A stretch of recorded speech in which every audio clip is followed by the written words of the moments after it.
Bonjour à tous et bienvenue sur la chaîne de Nanto le Gobelin Noob. Aujourd'hui on se retrouve sur notre fascicule 72 avec l'assemblage de notre seigneur commandeur Bastian Cartalos, le badass. Non, clairement j'adore cette figurine, je la trouve magnifique. Je la trouve vraiment magnifique. Alors, j'ai pas encore découpé les pièces, je vais le faire de mon côté, je vais les préparer de mon côté. On va pas perdre de temps là-dessus, on va passer plutôt sur l'assemblage, un peu plus de temps sur l'assemblage. Attention, attention pourquoi ? Et oui, cette fois-ci, on va nous proposer de faire des sous-assemblages. Pourquoi ? Tout simplement pour nous faciliter la peinture pour qu'on soit le plus précis possible. Techniquement, qu'est-ce qu'on va avoir ? Le corps, le socle, la cape, la tête. Voilà, 4 sous-assemblages. Alors, la cape, c'est pas un sous-assemblage, c'est une pièce. La tête, c'est pas un sous-assemblage, c'est une pièce. Mais, pour la tête, entre autres, on va faire attention de là où on découpe. Vous allez pouvoir choisir entre deux têtes, clairement. Soit la tête casquée avec la couronne, soit la tête nue. Perso, je vais préférer la tête nue. Parce que là, on est quand même sur un personnage qui, je trouve, quand on prend le fascicule, il est quand même bien plus classe, je trouve, avec cette tête nue-là. Voilà, je trouve qu'il est vraiment top. Donc, je vais prendre la tête nue. Maintenant, ceux qui ne veulent pas se prendre la tête, avec la tête nue et donc la peinture de la peau, entre autres. Pour ceux qui ne sont pas encore très confiants, vous pouvez tout à fait prendre la tête casquée. Tête casquée, rétributeur en bord, en avant guingant, c'est réglé. Ça ne sera pas forcément une grosse différence. Et puis si vous préférez, si vous ne sentez pas de le faire, prenez-vous pas la tête, il n'y a aucun souci là-dessus, c'est vous qui voyez, encore une fois, c'est vous les responsables de votre peinture et de votre figurine. C'est vous qui faites comme vous le voulez, ça c'est important. Pareil, deuxième chose qui est importante, c'est que techniquement, vous avez deux possibilités de figurines. Je m'explique. On ne nous le dit pas, ici, mais vous avez en fait une figurine qui peut être de deux montages différents.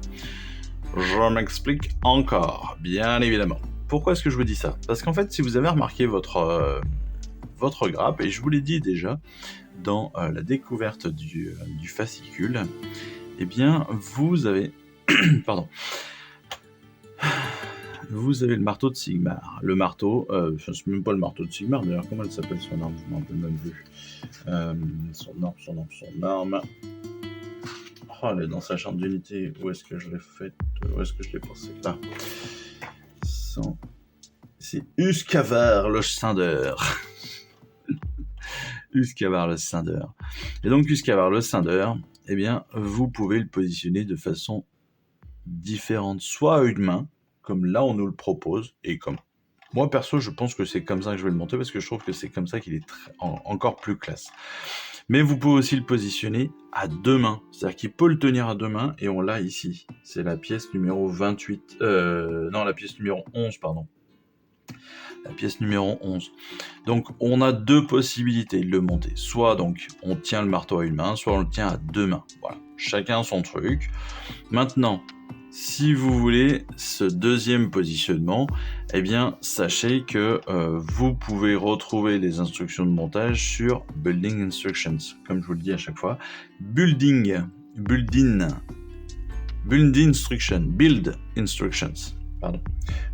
Instructions.com. Vous pouvez le chercher très facilement sur internet.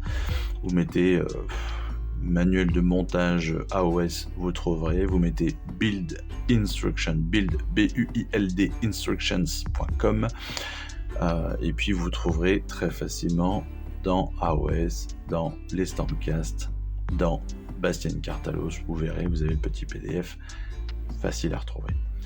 En l'occurrence, sachez aussi, de toute façon, que je crois que je vous ai déjà mis le lien plusieurs fois, et limite il est déjà en description.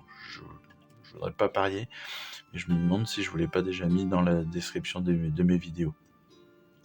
Donc ce qui peut aussi vous aider si vous avez un besoin de retrouver ce genre de petites informations. Non, je vous l'ai pas mis. Non, je ne l'ai pas mis. Je ne l'ai pas mis de façon automatique, mais il est dans certaines vidéos d'assemblage. Je sais que je vous l'ai positionné dans certaines vidéos d'assemblage, donc vous pourrez toujours le retrouver régulièrement dans la description de certaines vidéos. Voilà.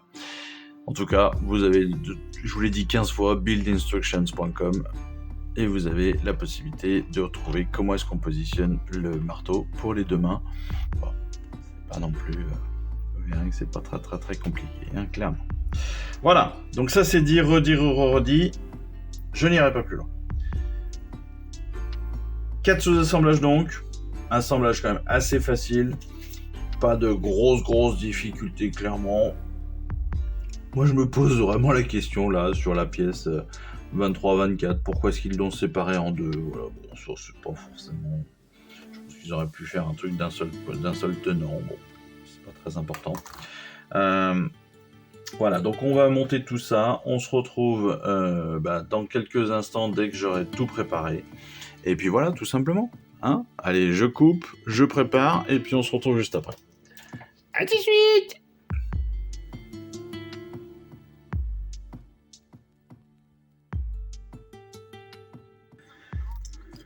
Allez, on se retrouve. Comme vous le voyez, j'ai tout découpé avec une petite précision sur la tête. Voilà, comme je vous l'ai dit, la tête, donc j'ai pris soin de bien garder la grappe autour. J'ai découpé juste le coin ici pour faciliter l'accès au pinceau, etc. Voilà, c'était pas obligatoire. Mais je me suis dit que ce serait peut-être plus simple. J'ai gardé par contre, donc vous voyez, des côtés un peu plus larges pour pouvoir facilement le tenir. Donc ça, c'est un petit truc, c'est pas grand-chose. Mais voilà, c'est des petites choses qu'il faut quand même garder en tête pour se faciliter l'accès aux différents éléments. On va commencer. On se garde bien évidemment, on l'a dit, la cape de côté. Cape qui est vraiment très belle. Hein. D'ailleurs, vous avez vu les coutures là. Je trouve ça top, franchement. Les coutures comme ça d'apparat pour faire joli et tout, c'est magnifique. Ce sera des choses à peindre à mon avis. Faudra y faire attention. Faudra y faire attention à tout ça. Allez. On va débuter, on récupère donc les différentes parties qui vont nous être utiles. Je vais aussi mettre de côté le bras zéro, les différents crânes. Voilà. Et là, on devrait être pas trop mal en termes de préparation. On a 2 jambes. Donc attention à la jambe que vous allez utiliser, mais bon, c'est pas compliqué à déterminer. Il y en a une qui a un picot en dessous, pas l'autre. Là, c'est celle qui n'en a pas. C'est la jambe droite. Et en plus, vous avez les emplacements ici, qui vont venir blam, se positionner comme ça vous ne pourrez pas vous tromper. Donc, voilà, on vient de faciliter le travail en 1 seconde et demie. Pour les protèges tibias, eh bien, c'est pareil, vous en avez un qui est bien sculpté et pas l'autre. Là, on débute par celui qui n'est pas sculpté. Donc là, on n'est pas sur du easy to build, hein. Donc, on colle comme il faut, on fait attention en ajustant. Mais vous allez voir que, comme d'habitude, ça se positionne tout seul. C'est assez magique, je trouve.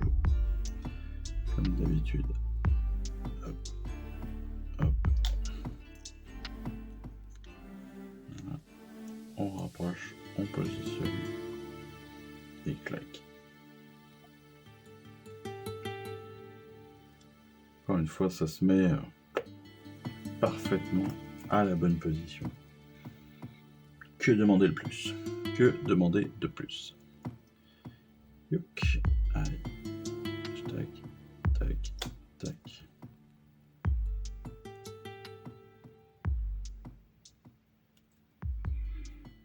Vous voyez, pour l'instant, l'assemblage très facile. Alors, pour la deuxième jambe. Pour la deuxième jambe, en fait, on va pas la positionner directement.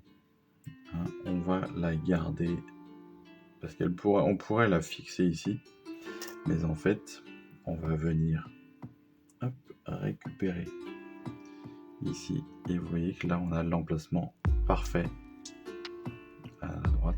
Tac, on a l'emplacement parfait pour mettre notre jambe.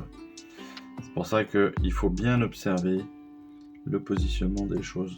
Là, on fait d'abord la jambe et après on vient la positionner. Et c'est ce que l'on va faire là, en mettant notre petit bout de colle.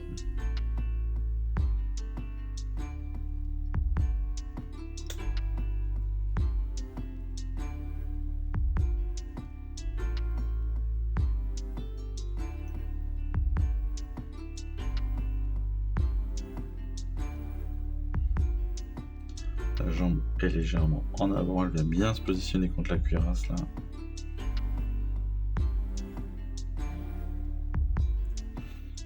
Et puis une fois qu'on a collé ici, on va venir donc tout simplement finir notre corps comme cela. Donc on regarde bien évidemment où est-ce qu'on va pouvoir mettre la colle. Là on va le mettre tout le long. Tout le long ici. Hop, hop, hop.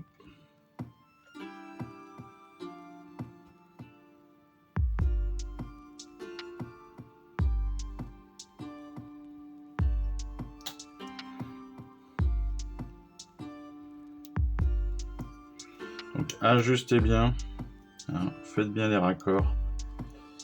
S'il y a besoin, comme toujours, vous pouvez venir remettre un petit peu de colle pour combler les tout petits interstices que vous pourriez avoir entre deux parties. Je rappelle qu'on l'a appris dans une des vidéos.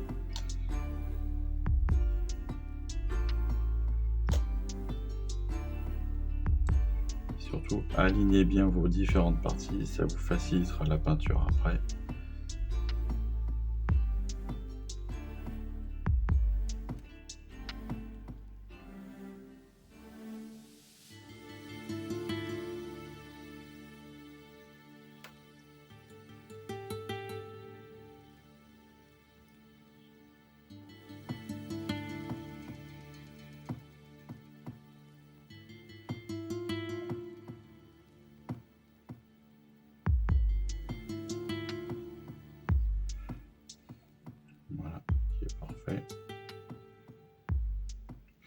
Voilà qui est parfait. Bien collé, bien positionné. Hop. Alors, bien sûr, hein, il y a certains petits trous qui seront de toute façon bouchés. On le sait. Maintenant, avec l'expérience, on a certains éléments qui vont être bouchés aussi par la peinture, par la sous-couche. Donc, on ne se panique pas, comme toujours. Et voilà. Allez, on continue. On continue avec deux éléments. Le premier, le plastron. Le plastron, on fait attention à bien positionner le plastron dans le bon sens. Évidemment, on a les épaules, hein, le tour de cou là, et Sigmar est sur la droite. Et puis, on viendra ensuite positionner donc les deux parties donc de protège cuisses, hein, de protection des cuisses, ici et ici. Là, on a deux picots qui vont rentrer parfaitement comme toujours. Donc on mettra juste la colle ici, et pour le plastron on a le trou avec le picot au centre là qui va venir justement ici. Donc on va pouvoir coller tout ça très simplement.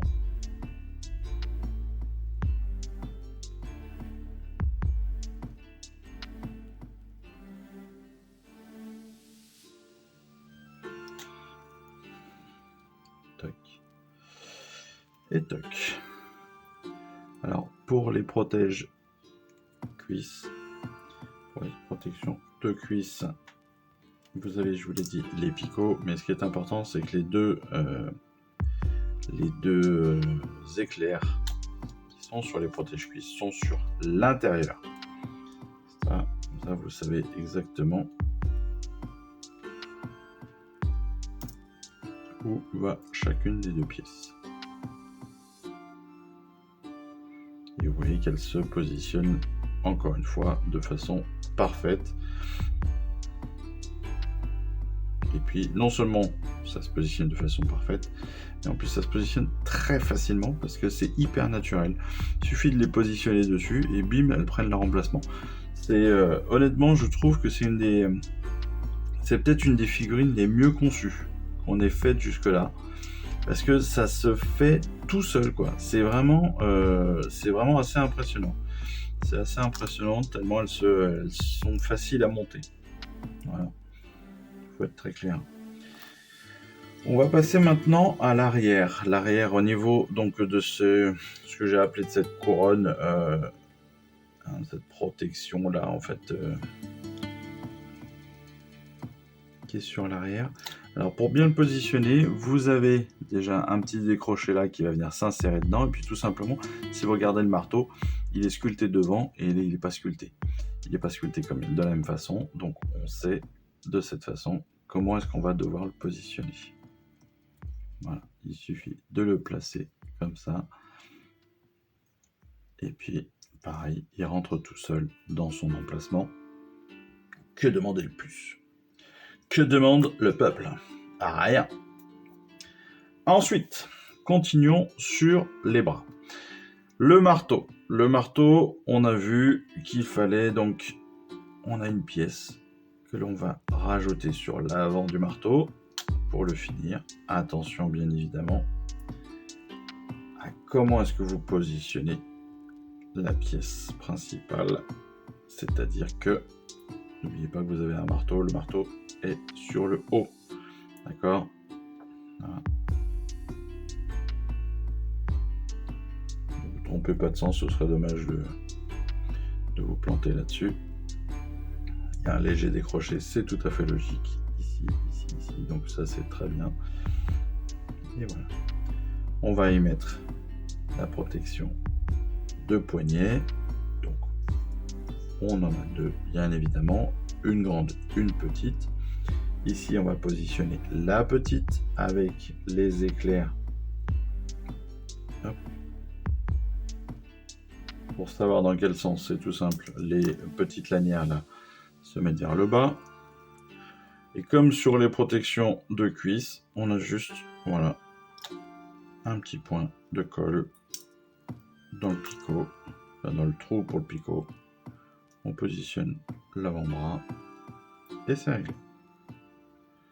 Encore une fois, très très simple. Hein. On est sur une figurine qui est super belle, mais qui est hyper simple à monter, ce qui est quand même hyper agréable.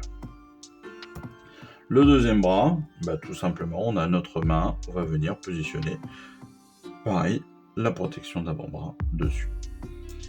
Et de la même façon, hop, un petit point de colle, ici, ici, ici, et c'est réglé. Check. Positionner, coller, fini. Toute la première partie de notre figurine est quasiment terminée. On va positionner les bras quand même avant de passer à la suite. Mais vous voyez que là, de la même façon, les espaces sont déjà faits et sont en plus hyper naturellement attendus.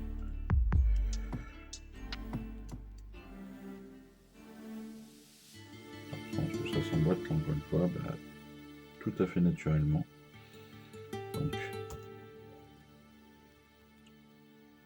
point de colle au niveau du coude pour le bras gauche. Vous n'avez qu'une seule position où tout le coude en fait vient en contact avec le reste. Donc c'est pas difficile à trouver. Et là c'est encore plus simple parce que vous avez un picot sur l'épaule qui va venir donc s'enchasser directement dans le bras. Vous voyez, le picot, le bras, hop, voilà.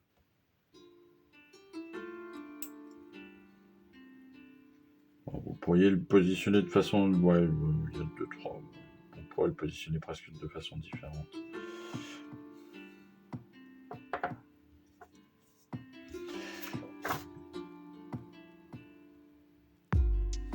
Il n'y a même pas à avoir peur après au niveau de la cape. Pourquoi je vous explique ça? Regardez, en fait la cape elle va venir. Et vous voyez que là vous allez quand même avoir la possibilité de peindre tranquille. Donc pas, même là, il n'y a pas il y aura pas de difficulté sur la peinture.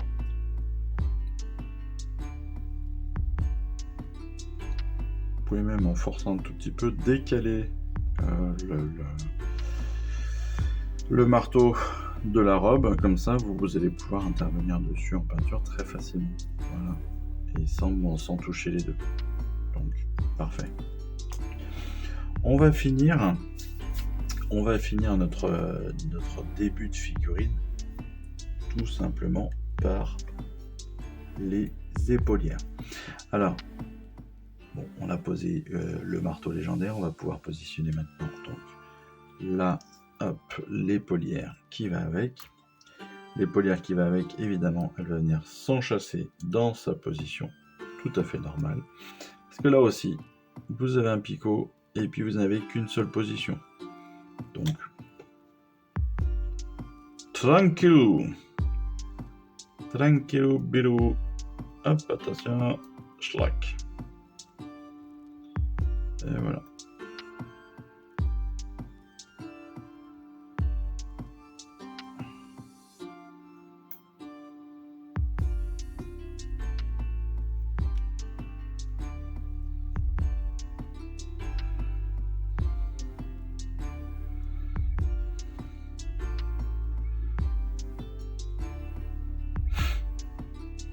Hop. En fait, là, vous êtes sur la fin. D'accord, je rappelle. Vous allez être sur la fin de la cape. Donc c'est pour ça qu'une fois que vous avez positionné ça, on va vous proposer quand même de vérifier que tout passe correctement. C'est important. Mais vous verrez, il n'y a pas de problématique, ça va rentrer. Pour l'épaulière de droite. Épaulière de droite, est-ce qu'on va avoir plus de difficultés à la positionner? C'est possible. C'est possible. Pourquoi est-ce que ce serait possible? Eh bien, tout simplement parce que il y a un picot, il y a des picots dans la sculpture, mais en soi, ils servent à rien. En fait, il y a un trou dans la sculpture, mais techniquement, ils servent à rien là. Mais c'est pas le plus gênant parce que de toute façon, on va se servir de la cape que l'on va positionner comme ça manuellement, sans la coller, pour venir positionner notre épaulière, en fait. Pour que l'épaulière vienne se positionner, vous voyez, directement sur la cape. Et ça, c'est pas un sous-assemblage. Hein. Sous-assemblage se fait bien sur l'épaule. Attention, là, on dépasse pas au niveau de la colle, parce que sinon on va coller en partie la cape. Et c'est pas ce que l'on veut. Donc on fait attention à où est-ce qu'on va positionner notre colle. Mais vous allez voir que... Hop. Là, on vient ici. Et ça se positionne tout contre la cape. En fait, la cape, techniquement, elle est dessous cette épaulière-là. Et elle est tout contre l'autre partie. Donc là, on fait attention et on la colle tranquillement. Mais vous voyez que la cape, elle s'enlève très facilement et on pourra la repositionner derrière pour la peindre. Donc, en autonomie totale.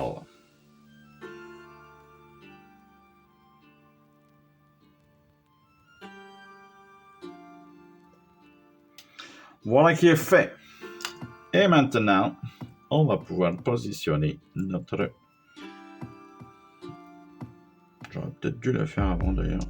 Oui, ça aurait été pas plus mal. Ça aurait peut-être été pas plus mal de la mettre avant.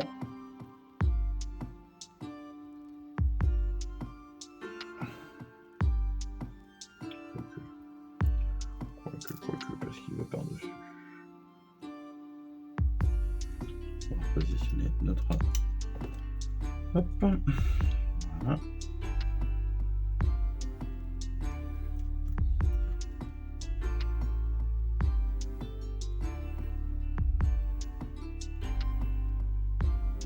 Oui, ça c'est assez étonnant par contre.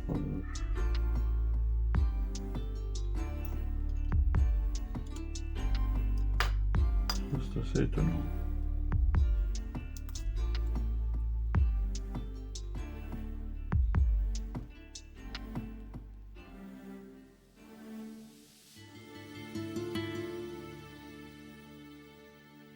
Non, ça, il vient par-dessous. Ouais. Ok, c'est moi, j'ai fait une erreur. Alors, ici, sur le sous-assemblage, sur cet assemblage-là, on a un petit numéro. Et c'est pas anodin. C'est pas anodin, c'est moi qui ai fait l'erreur, qu'il n'avait pas vu. En fait, pourquoi est-ce qu'ils vous mettent le numéro? Parce que, hop, ici, on a la fin. En fait, ça, c'est la fin de la cape. Et puis là, on a le saut de pureté. On a ce qu'on appellera le saut de pureté, je crois, sur 40K. C'est le parchemin. Le parchemin qui va, en fait, passer sous les polières. C'est pour ça que, logiquement, on aurait dû le faire en premier. Pas comme ce que je viens de faire actuellement. Donc, je reprends. Heureusement, ma colle n'était pas encore tout à fait sèche, donc c'est parfait.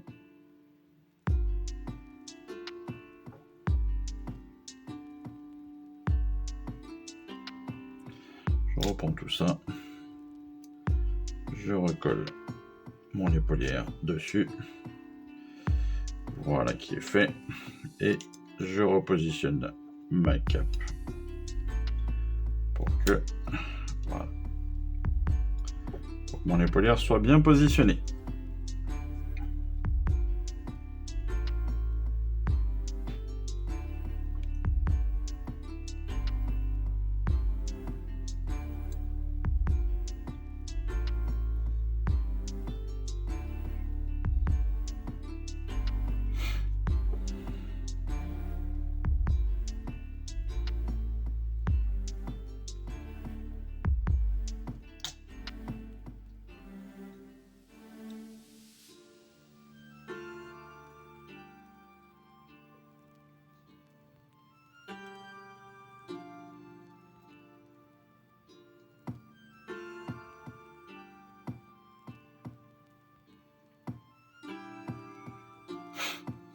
Alors là, je fais attention à ce que tout soit bien proportionné, pas proportionné, mais bien positionné par rapport aux emplacements. Pourquoi? Parce que là, vous avez donc un médaillon ici, avec l'armure qui vient normalement contre. Vous avez le drapé de la cape qui revient là. Donc il faut quand même que tout soit à peu près proprement positionné. Vous voyez le joint là, il faudra le faire attention. Et une fois que tout est positionné, vous allez pouvoir retirer la cape. Doucement. Voilà. Comme ça, la cape, vous pourrez la peindre, encore une fois, en sous-assemblage tranquillement. Voilà notre Bastian prêt au combat. Notre cape toujours de côté, notre tête toujours de côté. Et on va passer maintenant au socle. Pour le socle, c'est très simple. On a nos deux parties de bras zéro qui vont venir s'assembler ensemble. On a des petits picots là en rond. Hop. On vient coller sur les bords. Tac. L'un à l'autre. Ça, on le sait, c'est très cool, très facile. Ici, on vient y mettre donc le charbon et la fumée, ou le charbon et la flamme, suivant comment vous l'interpréterez. En l'occurrence, on est quand même plus sur de la fumée que de la flamme.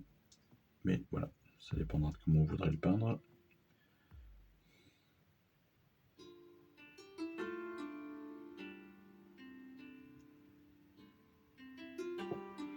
Voilà. Une fois qu'on a ça, on se le garde de côté histoire que ça sèche gentiment. On va pouvoir passer sur le socle en lui-même. Le socle en lui-même, on l'a vu, il est en deux parties. Donc on a cette partie-là qui va venir s'encastrer directement. Hein. Donc on a le picot ici en rectangle qui va venir finir la chose.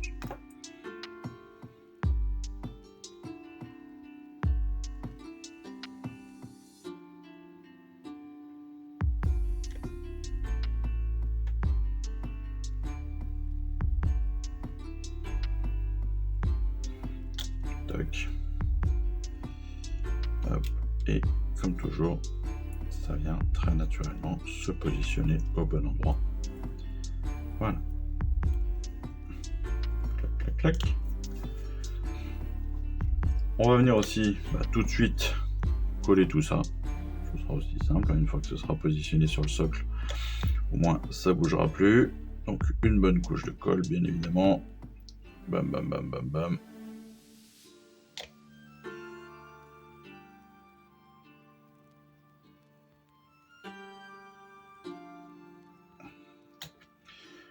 Voilà qui est fait. Hop.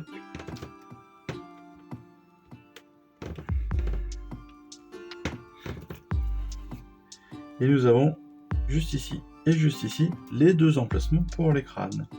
Alors, est-ce que chacun des crânes va à n'importe quel endroit? Oui. Oui, sur le principe, oui. Voilà, donc vous choisissez celui que vous préférez, à l'endroit que vous préférez. Pas de soucis. De toute façon, c'est vous qui peignez. Après, comme toujours, je pense que ça va se faire en fonction de vos doigts. En tout cas, moi perso, ça se fait en fonction de mon doigt. C'est-à-dire en fonction de ce qui veut bien venir au bon endroit. Voilà. C'est pour ça que là, je les positionne même directement. Hop. À la pince. Parce que, avec mes gros doigts, compliqués. Mes gros doigts joueurs, des fois, c'est plus dur. Alors que là, pris gentiment à la pince, ils se positionnent tout seuls dans leurs emplacements. Et c'est nickel!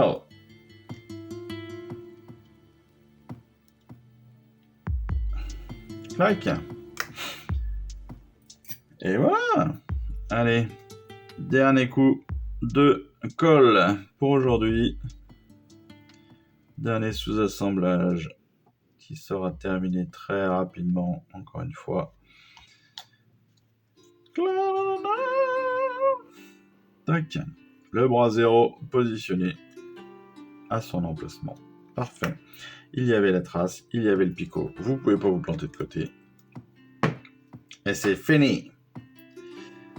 Ainsi, vous avez donc vos 4 sous-assemblages. Votre socle, le corps de Bastien, la cape de Bastien et la tête de Bastien. Je rappelle évidemment qu'il va vous rester 2 pièces.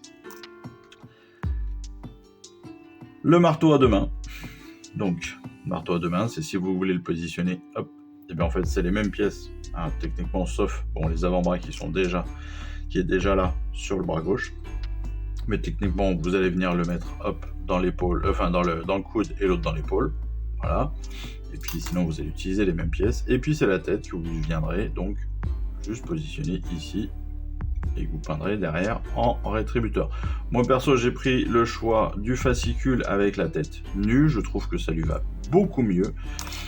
Avec en plus derrière, on va lui faire des petits yeux bleus comme on a vu là sur la couverture. Donc je trouve qu'il est beaucoup plus classe comme ça. Donc on garde bien cet élément-là sur la grappe. Je crois qu'on vous le dit ou pas. Voilà, mais gardez-la sur la grappe pour l'instant. Donc, si vous la gardez sur la grappe, moi je vous conseille vraiment de découper le coin et de garder un petit peu d'espace à droite à gauche pour faciliter votre tenue. Voilà, ne vous mettez pas un tout petit espace pour mettre vos doigts, c'est pas forcément pratique. Si vous avez un peu de grappe supplémentaire, c'est toujours mieux pour bien le tenir. Voilà. Écoutez, montage qui est pas si compliqué, en même temps on n'a qu'une feuille, hein, donc c'est pas très compliqué. Mais un montage précis quand même, avec la petite spécificité là du 1 et 2, donc du parchemin et puis de l'épaulière gauche. Donc ne vous trompez pas là-dessus. Moi j'ai fait exprès de me tromper comme d'habitude, hein, juste pour vous montrer bien sûr. Un jour je mourrai pour tous ces mensonges. Mais voilà, montage facile, que des picots qui s'insèrent très facilement et hyper naturellement à leur emplacement, donc que demander de plus quoi. Et bien en attendant, justement, que demander de plus, je vous souhaite à tous une excellente journée, une excellente fin de semaine. On se retrouve très rapidement pour la vidéo de peinture et la vidéo de règles. Et puis sinon, on se retrouve dès la semaine prochaine pour notre numéro 73. Voilà, écoutez, en attendant tout ça, moi, je vous souhaite à tous une excellente fin de journée, une très bonne semaine. Et puis je vous embrasse et je vous dis à très vite. Allez, ciao, bye bye. Je vous remercie d'avoir suivi cette vidéo. Si ça vous a plu, abonnez-vous, lâchez un petit like et un commentaire et suivez-moi sur Instagram Instagram où je poste régulièrement des photos de mes dernières réalisations et dernières peintures. Et puis comme il est maintenant de tradition sur la chaîne, je vous souhaite une excellente fin de journée et surtout, lisez bien, collectionnez bien, assemblez bien, peignez bien et jouez bien. Allez, je vous embrasse et puis je vous dis à très vite. Allez, ciao, bye bye.